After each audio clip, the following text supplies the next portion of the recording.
you seen Star Wars? So much news is coming out of Star Wars Celebration this weekend in Tokyo, Japan, and we're here to cover all of it. Yesterday, during the Mandalorian and Grogu panel, Lucasfilm revealed the next Star Wars movie titled Star Wars Starfighter.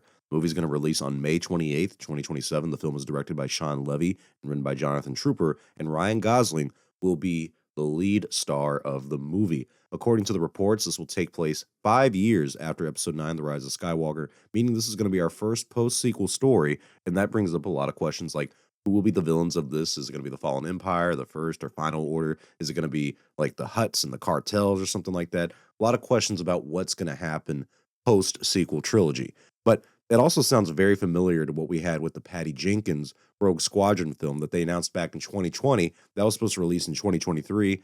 They didn't agree with the script, which I think does show that her movie probably will not happen ever. But it also shows that Lucasfilm has been really focusing on this Star Wars dog fighting spaceship battle style movie.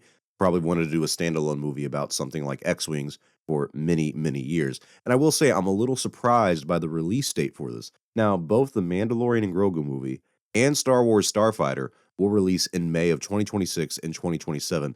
The last Star Wars release we had in May was the Han Solo spinoff film, and before that, Revenge of the Sith 20 years ago. So this May date is also during the 50-year anniversary of Star Wars A New Hope, so it's fitting to have that month of May for this movie. But I truly wonder, are we going to stick to this May release date going forward? Will we ever go back to December? They confirmed like the Simon Kinberg trilogy. If those are going to be different episodic Star Wars saga films, will those release in December and then these standalone films release in May? Are you going to do 2 films in 1 year? I hope not. It's just, I'm curious. I'm normally not a fan of major stars like Ryan Gosling being in Star Wars.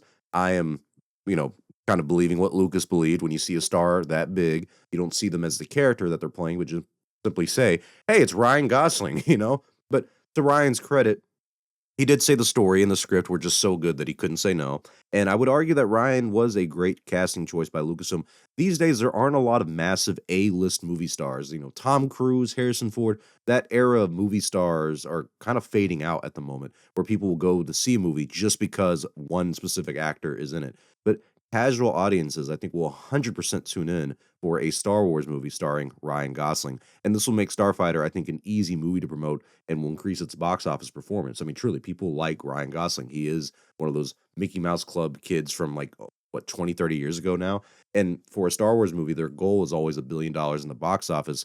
I think he will help them reach that goal. One issue I see with this May release date, of course, is on May 7th, 3 weeks before Starfighter releases, Avengers Secret Wars comes out.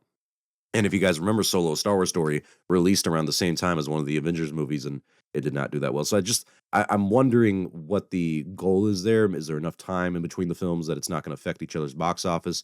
I understand that this is a 50-year anniversary of Star Wars, so that's kind of why they picked this specific release date.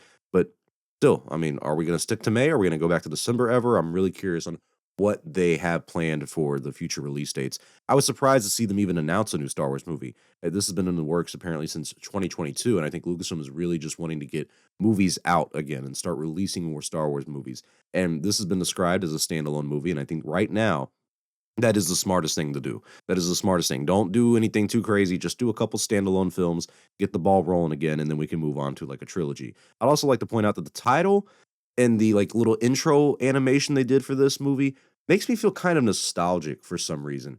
Everything about the title, the way they've described it, and just like I said, this little intro animation title crawl they did for it, it's kind of given me George Lucas early 2000s Star Wars vibes. I don't know how to put my finger on it or describe it, but in the early 2000s, mainly when you watch Attack of the Clones or something like that, or if you go to Star Tours and everything, Star Wars has a different kind of sci-fi-ish vibe that really only Lucas had that finger on the pulse of. And this movie, just from this little intro alone, kind of gives me that vibes. It doesn't have the yellow outline on the Star Wars logo, but it does on the Starfighter thing and the brightness too. I don't know how to describe it, but when I see it, I kind of think George Lucas 2000 Star Wars vibes. So maybe I'm wrong, but I think it's a good sign. So after The Mandalorian and Grogu releases next year in May of 2026, a full year later, May of 2027, we're getting our next Star Wars movie, Star Wars Starfighter. Lucasfilm also doubled down on 6 more movies.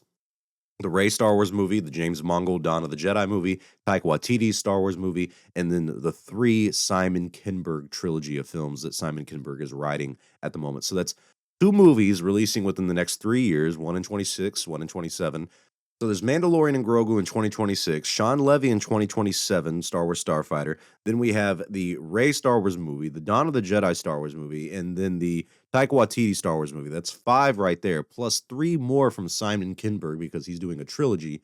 They are saying that we have 8 Star Wars movies in the pipeline today. That's not including the Mandoverse movie by Dave Filoni either. They didn't even really talk about that one yet, which is a little surprising, which, you would not think that all this was going to happen in the past 5 years because we haven't received much. But apparently, there's 8 Star Wars movies in the works right now.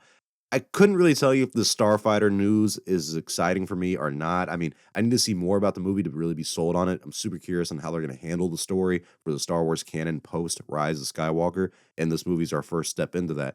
I think the name is solid. I think it fits Star Wars. I don't think this one's going to be canceled due to creative differences. I know that's always a joke with us, but they said production starting this fall. Lucasfilm would not commit so much to this specific movie if they weren't confident that it was happening and everything. And it seems like their confidence for this one is up. Future Star Wars, it's becoming more and more interesting, becoming more of a reality now. Next year, Mandalorian. Year after that, Star Wars Starfighter. We'll see what the future holds. Let me know in the comment section below what your reaction is to Star Wars Starfighter, and do you think Lucasfilm is going to stick to this May release date going forward? Now that I'm thinking about it, maybe I am a little excited. I don't know. Leave a like, follow for more Star Wars news. I'll see you all in the next video, my friends, and may the Force be with you always.